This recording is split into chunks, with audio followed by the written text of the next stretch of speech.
The National Human Trafficking Hotline took nearly 2,000 calls from Florida last year, 30,000 nationwide. The hotline describes the crime as modern-day slavery that may involve forced labor or sex crimes.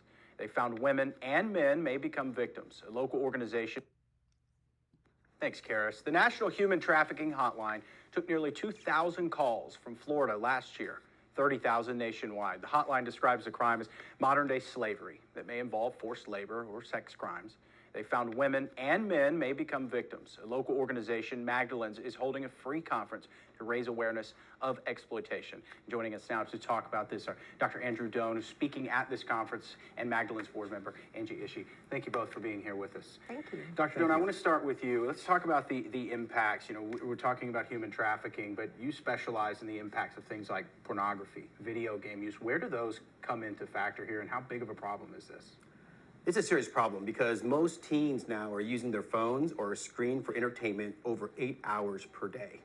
And that's linked to poor impulse control, poor mental health, and more touch points for being predated or a predator to get them. Yeah, we hear so much, no matter what it is, it could be a number of things, but that the parents play such a huge role in this. So I'm asking, what can parents do to help these things like doom scroll? We've talked about this before, where you just sit on your phone and sit on your phone.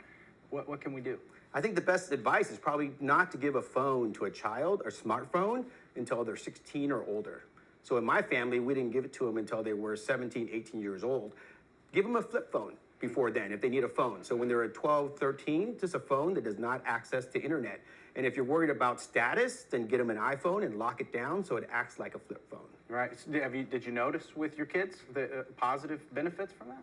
Absolutely. And so our daughter, who's now 26, when she was 17, she wanted Instagram. So we gave her Instagram access, but immediately we saw her mood, her depression, her anxiety increase. And so we took it away, and then within a month, it went back up. Wow.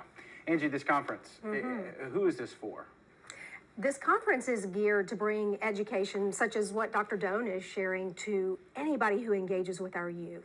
Parents, grandparents, youth directors, healthcare providers, educators, and youth themselves, age appropriate. It's really geared, the film we'll be showing is geared for ages 13 and up. Okay, so, yeah, talk about the film, because I think that's interesting. It might help bring in some of those kids that may otherwise wouldn't want to read something, right? Yeah, it's quite intriguing and educational, and it's really a documentary that happened here in the United States. As you know, Tanner, a lot of the movies that we've seen about human trafficking, which have been hugely educational, but they take place overseas. Right. They take place in other countries. So it's hard for some parents to imagine that their kids here in the United States are really at risk, and that it's really not about being kidnapped by a white panel van with kittens in it, or whatever our image might be. The Hollywood version. Exactly. So the film is called Sextortion, The Hidden Pandemic. And it really is the hidden pandemic for all of the reasons that Dr. Doan cited, and where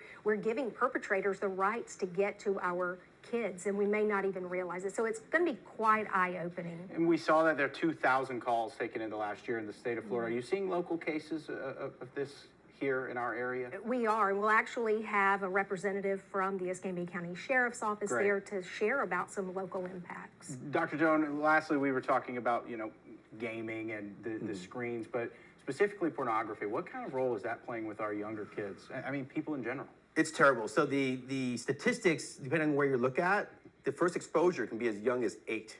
That's because they have access to the internet and phones, and that impacts their brain and impacts the way they will view human relationships.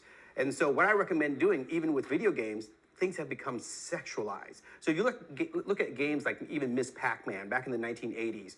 The Pac-Man changed into a bow and a sexy, type of, leg on the Pac-Man itself. So that sexualization of video games lead to now the desire to look for higher stimulating images and videos. And that's where the kids can really get trapped, because a lot of these games, in order to sell, it's sex and violence. Similar to a gateway drug or things like that. Exactly. Wow.